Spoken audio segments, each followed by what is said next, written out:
युद्ध काल में सबसे मूल्यवान निधि होती है सूचनाएं और जानकारियां। शत्रु पक्ष की सूचनाएं और जानकारियां हमें बहुत कुछ बता सकती हैं, और जब हम इन्हें प्राप्त कर लेते हैं तो ये हमारी व्यूह रचना को बल ही नहीं देती, आधार भी देती और उन्हें तार भी देती है।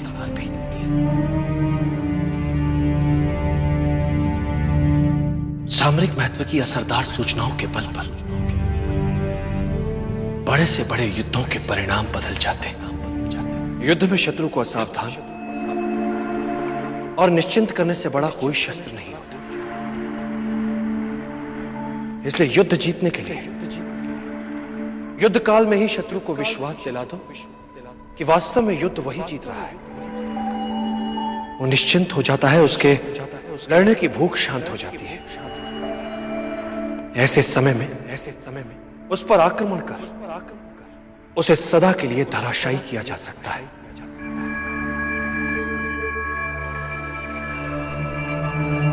सदैव याद रखो, युद्ध कला को मुख्य 5 तत्व नियंत्रित करते हैं। स्वर्ग या भाग्य, धरती या कर्म, सेनापति, संचालन विधि एवं अनुशासन, और इन सबसे ऊपर सबसे महत्वपूर्ण है नैतिक नियम। नैतिक नियम वो नियम होता है जिसमें प्रभाव और विश्वास के कारण प्रजा अपने राजा के प्रति प्रतिबद्ध रहती है। राजा के प्रति यह प्रतिबद्धता एक ऐसा नैतिक जाल होता है जिसमें उलझाकर आप जनता से जो चाहे करवा सकते हैं। आप जनता को आशा के जाल में इस नैतिकता से उलझा सकते हैं, जबकि वास्तविकता में आशा हो ही ना। आप इस नैतिक जाल की सहायता से जनता को आशा ना होते हुए भी यह विश्वास दिला सकते हैं कि आशा है। इस तरह से आप उनके स्वाभिमान को उकसा सकते हैं, उनके आत्माभिमान को उबार सकते हैं कि वे अपने लिए अन्य विकल्पों के होने के उपरांत भी आपके लिए अपने प्राण तक न्यौछावर करने के लिए तत्पर हो जाते हैं।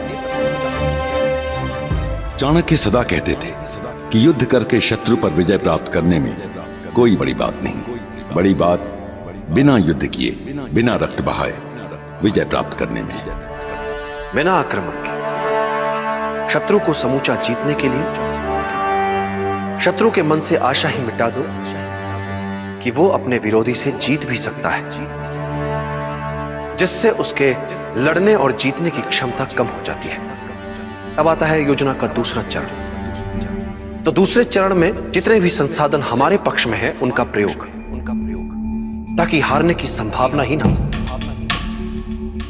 और योजना का तीसरा चरण, शत्रु की निर्बलता का अपने लाभ के लिए प्रयोग, जिससे जीतने के लिए कम शक्ति लगानी पड़े। और इस बार चाणक्य ने धनानंद के लिए उसी की सत्ता और शक्ति के केंद्र में चुनौती प्रस्तुत कर उसके अस्तित्व को ही एक प्रकार से मानो झकझोर दिया था। स्वाभिमान जब तुम्हें अंधा बना दे तो वो तुम्हारा सबसे बड़ा शत्रु बन जाता है। वो तुम्हें हिंसक बनाता है, तुम्हारे अंदर क्रोध उपजाता है। सबसे पहले हमें इस बात का ज्ञान होना आवश्यक है, और जब हम इस बात को जान लेते हैं तो हमें इसका उपयोगी अंग भी समझ लेना चाहिए, और वो ये है कि इस अभिमान का उपयोग अपने शत्रु के विरुद्ध करें। वो तिलमिला उठेगा और क्रोध से पागल होगा, कोई ना कोई भूल अवश्य कर बैठेगा।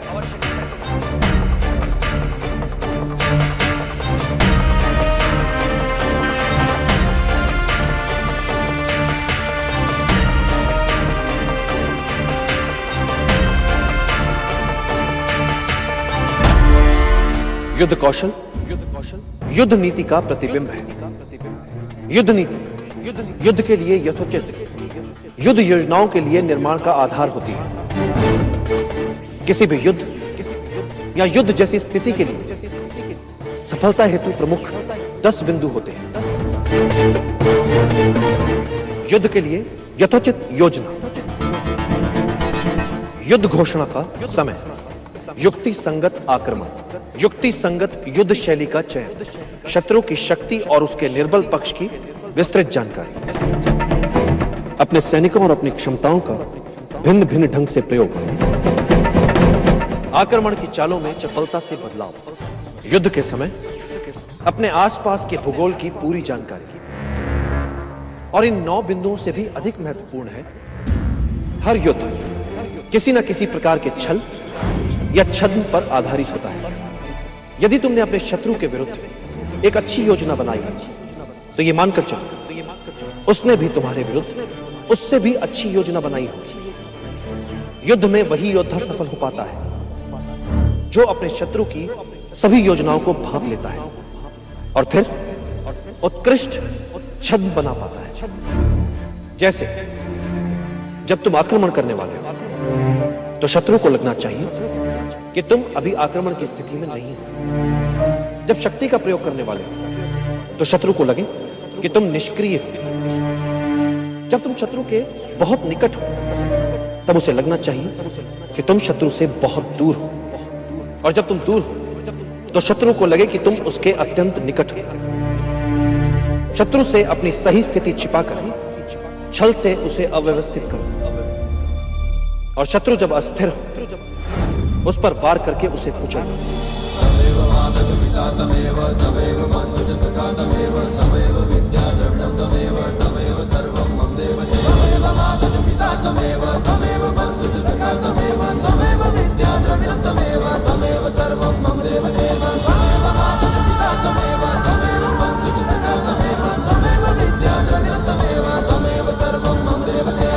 मैं किसी युद्ध में उलझना नहीं चाहता, किंतु मगध जैसे साम्राज्य में यदि हम उनसे बिना लड़े अपने आप को बचा नहीं पाए, ऐसे में मगध से सीधे युद्ध के अतिरिक्त हमारे समक्ष और कोई विकल्प नहीं बचता। इस युद्ध का सबसे बड़ा संकट, सबसे बड़ी समस्या है हमारे अंदर बैठा भय, अज्ञात से भय जो अतार्किक है, क्योंकि अज्ञात जैसी बात होती ही नहीं है। बातें मात्र कुछ समय के लिए हमसे छिपी हुई हो सकती हैं, कुछ समय के लिए हो सकता है कि हम उन्हें समझ न पाएं, तो इससे भय क्यों पाले में? ये तो संकेत है कि चलो शत्रु के सामर्थ्य के बारे में और जानो और जानो और जानो।